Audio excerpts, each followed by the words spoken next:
On the EMS side, under our current agreement, and I'll use Captain Soland again, Captain Soland and Captain Hiller and Captain Cooper, who are the primary captains that come down here and provide command and supervisory services to our remaining firefighters, are also paramedics.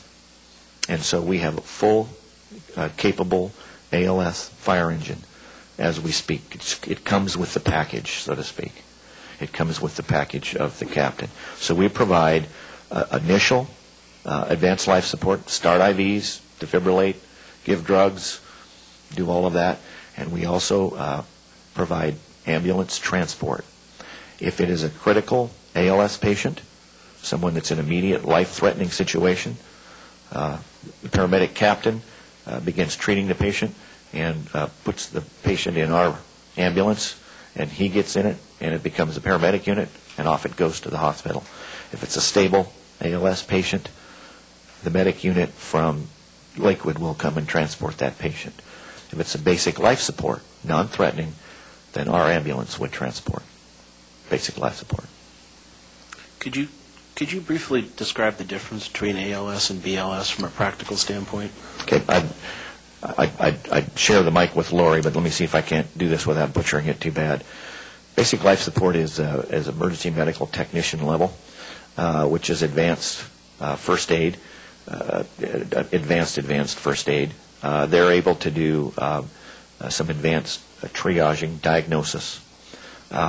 They can't start IVs. They can't give drugs. Really, they can't do anything really definitive in terms of other than CPR, first aid, and to defibrillate, to shock somebody. They cannot start IVs, give drugs, and so on and so forth.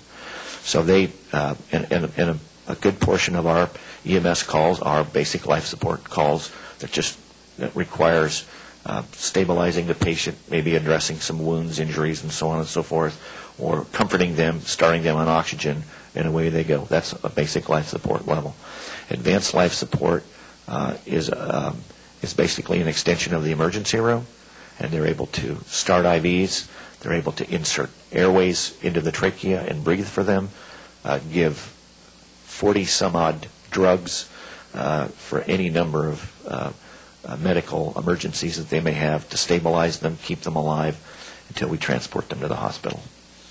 Very, very high level of emergency medical care. Now, there's a difference between the on the site, the response, where the ALS shows up, and then the ALS, and then there's transport, and that has different. So you talk, for instance, in one of the models as an ALS engine. In this case, we would not be having transport, and so. Am I correct in understanding that you would have a 3-person engine, one of which would be a paramedic? They would show up, and if there was a ALS, BLS issue going on, there would be the response there. But the idea would be that transport would come from out of town. That's correct, and that would be dependent upon whether or not, A, that you would be able to find someone who would be willing to contractually provide ALS to you. I mean, I would imagine that Lakewood would continue to be neighborly, but they could opt not to, maybe because of a capacity issue or so on and so forth. Your only other option then becomes is the privates.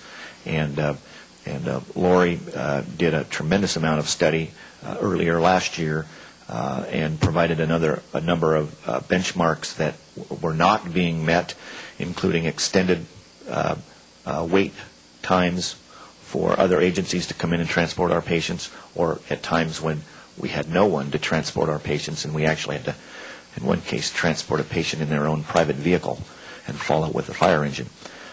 Because we're way out at the end of the county, and we don't provide a significant amount of revenue to the privates who are profit-driven, we're not considered a real plum.